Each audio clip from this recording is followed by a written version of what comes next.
Let's start with on the Ohio State side of the ball. When they have the ball on offense, Notre Dame's going to run a ton of man coverage.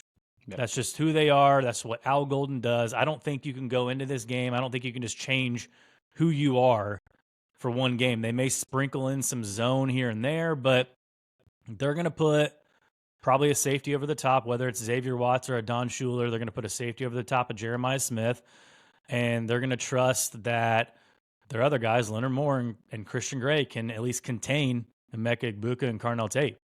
Yeah, so for Notre Dame, so we're going to talk about some keys to the game for Notre Dame to be able to win this and what Ohio State needs to do. In this matchup here, I think that Notre Dame's biggest, really their only advantage in this game is their defensive front needs to win the battle against Ohio State's offensive line. That's first and foremost.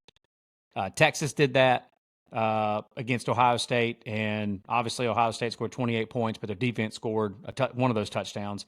And then they had that one play with Travion Henderson. So Texas's defensive front did an incredible job of winning that battle against the Buckeyes. So Notre Dame has to do that. If they don't do that, they're not winning this game. And then the other one is Ohio State has the best collection of overall weapons in the entire country, and it's really not even close. Between both those tailbacks and between all those receivers and G. Scott at tight end, they've got weapons all over the place. And you can even use Will Howard. I mean, he's been efficient as he can possibly be. He's played really well. Throughout the whole year, he's been efficient and played well, but he's really stepped up his game a lot, and they put more on him in this playoff so far. But even him in the run game, he's a threat as well, especially on third downs and short yardage situations. He can make some plays and help move the sticks. But I think that maybe one of the biggest matchups in this game could be what you just talked about. Like Notre Dame's secondary has been nasty all year long. They've been elite in the secondary all year. This will obviously be their toughest test with this group of receivers in this bunch for the Buckeyes. Who wins that battle? If the Buckeyes dominate that battle, you were talking about the run game a minute ago. If the Buckeyes dominate that battle with the Ohio State wide receivers versus the Notre Dame secondary, they're going to win this matchup because that means that's going to open up. Notre Dame's going to expose themselves to the explosive play if that happens. And if you've seen anything in this college football playoff, Ohio State's offense has killed people in the explosive plays. Tennessee, Oregon, and Texas. You had the 90-something yard fumble recovery for the defense that Ohio State had. You had the Travion Henderson screen pass that he took 1 billion yards. We don't even need to go into the Jeremiah Smith stuff that he did in those first two games against Tennessee and Oregon. That's where Notre Dame's defense, they have to limit the explosive play. You have to, the bend don't break. Can you hold Ohio State to field goals instead of giving up 6? Can you hold them in the red zone? But they've got to win the line of scrimmage matchup, and they've got to be able to hold their own in the secondary against that Buckeye receiver bunch to be able to have a chance here. Yeah, I think if they stick with their man coverage, it just depends on how much time Will Howard has to throw the ball. Because another thing that Notre Dame is going to do is they're going to blitz a lot. They blitz more than any other team in the country. Yeah, again, that's what Al Golden does. At one point, they were like 45% of their snaps. I think it was going into the Penn State game. Like 45% of their snaps on defense, they blitz. Yeah, and what Penn State did in that game, they countered with some screens. Yep. And Al Golden, he didn't care. He's just like, I'm going to keep bringing the blitzes. I don't care. Like eventually, and Kodal got cute, so that's on him. But they're going to hope that they put enough pressure on Will Howard that he's forced into some mistakes. And they want to hope that Ohio State cannot sustain 12 to 14 play drives. They'll have a negative play here or there, or they'll have a penalty that'll put them behind the chains like they did against Texas. Yep. And Chip Kelly on offense, he's one of the best of showing you one thing and going the other direction with it, running the counter type plays. There was some film being shared on Twitter, it was saying, could you imagine being a defense trying to have to deal with this, reading your keys, when you're a linebacker, you're reading the guards, and the guard will take you where the play is going to go. Well, obviously Chip Kelly knows that. That's what linebackers read. There were multiple plays in that game against Texas where the right guard and the right tackle were pulling going one way, and the left guard and the left tackle were coming the opposite direction. They were literally crisscrossing on some of their pulling in their block. So because they had a slot receiver in motion, and Yep. you're faking the end around, and then you're giving it to Henderson going left. Yeah. Yeah, it's just it's good luck trying to deal with that. That's also why, I mean, again, they've got all these great athletes for Ohio State, but they've also got Chip Kelly and Ryan Day, the brain power together, that are calling plays. So yeah, that's tough, man. But what do you think as far as Notre Dame? Like, do you think that they'll have? Like, I agree with you that they're going to play man. They're going to be who they are. They're going to do what they do what got them here.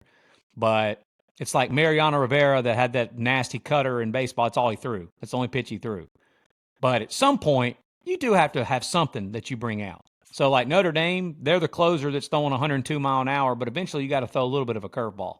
Do you think they do come out and maybe match up differently on defense, maybe throw a little zone out there or something?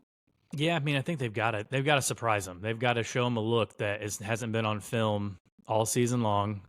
They've got on offense and defense, but they've got to show them something that really gets them thinking a little bit.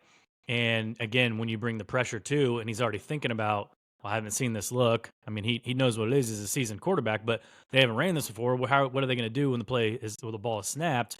He's already thinking about that, and the pressure gets in his face. That's where you can have some advantages. But again, when Ohio State has the ball, like on their offensive side, if you're thinking that Notre Dame's going to do a bunch of man, and Emeka Egbuka is extremely talented, like he shouldn't be able to be covered one-on-one in college. Like I know Christian Gray and Leonard Moore have been really good, but Ohio State needs to expose that on the Notre Dame defense, or this coaching staff. If they lose this game because of something like that, that coaching staff's going to be questioned big time in the offseason. No, absolutely. And again, I'll go back to what I said earlier in this breakdown. Like that matchup, the Ohio State wide receivers versus the Notre Dame DBs. Like usually the game is always won at the line of scrimmage. And obviously these two teams have been as dominant as you could possibly be on the line of scrimmage overall in this entire playoff. But that matchup, because I just think both of these teams are going to be able to stop the run. That's just, these two defensive fronts are too talented. The coaching staffs are too good. And I think they're going to be able to stop the run. So who's going to win that matchup between the Buckeye receivers and the Notre Dame DBs? If it's lopsided, I think that's going to decide who wins this game. And to your point, dude, the Buckeyes have two receivers. I know Carnell Tate and some of those other guys are really good too. They're really good. But Egbuka and Smith both could be playing on Saturday and Sunday this weekend in the NFL playoffs. Yeah. Like, that's how good they are. And I know the Notre Dame DBs are legit. But, again, dude, this will, by far and away, it's not even close to the best receivers that they've faced all year. They haven't faced anybody that even could carry their freaking jocks all year long at the receiver position. Yeah. Well, you talked about the run. Let's get back to where we started. We talked about it's going to, who can run the ball, who can stop the run.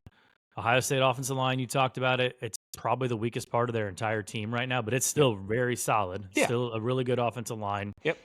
Can Henderson and Judkins, we've gone this long in this preview, not talking about Travion Henderson and Quinshon Judkins, can they be contained? You think they can? Can Notre Dame stop the run? Because they definitely struggled in that game against Penn State to stop the run with Katron Allen and Nick Singleton. And there were times even in the second half, Penn State could have ran on them, and Kotelnicki decided not to. Yeah, I don't know if that was more of Penn State's.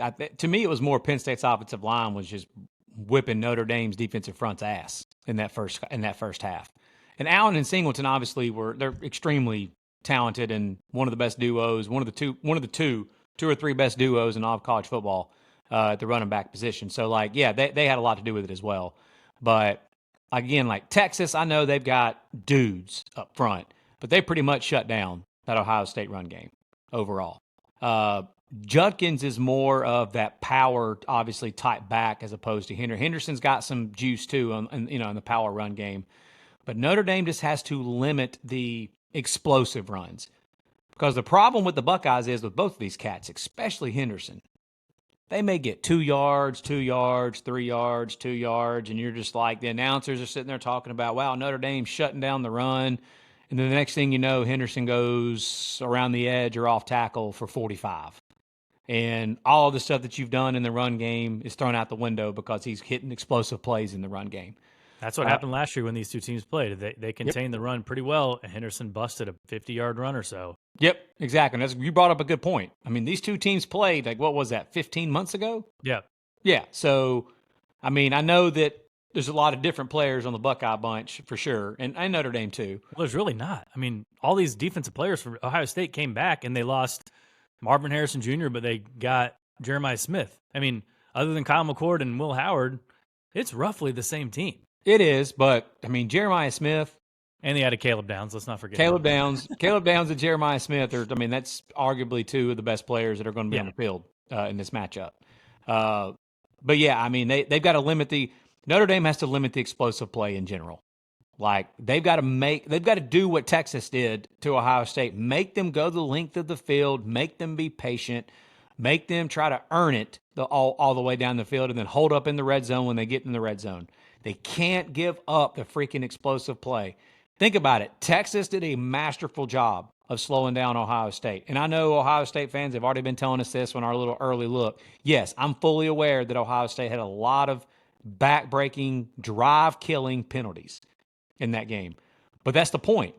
If you make them run more plays and work at it to get down the field, that obviously gives you more of an opportunity where things like that can happen, where your offensive line is holding, where somebody does make a block in the back, where you do get an illegal hands to the face, and so on. If you're just sitting there giving up 50-yard bombs to Jeremiah Smith, or you're giving up a 3-yard pass where he takes it another 50 yards like he did against Oregon early in that game, or Henderson on a screen pass goes 75, 80-plus yards, like that kills you. Yeah. That literally is – it's impossible to win football games when your defense is giving up just explosive plays one after another, which is what Tennessee and Oregon did against Ohio State. Texas was able to slow them down and able to do it, but still Ohio State scored 28 points because of the two huge plays that they had, one on defense and the screen pass. Yeah. So Notre Dame defense got to obviously be able to stop the run, and they've got to really hold their own in the DB versus receiver matchup and limit the explosive play. That's the keys for Notre Dame on defense.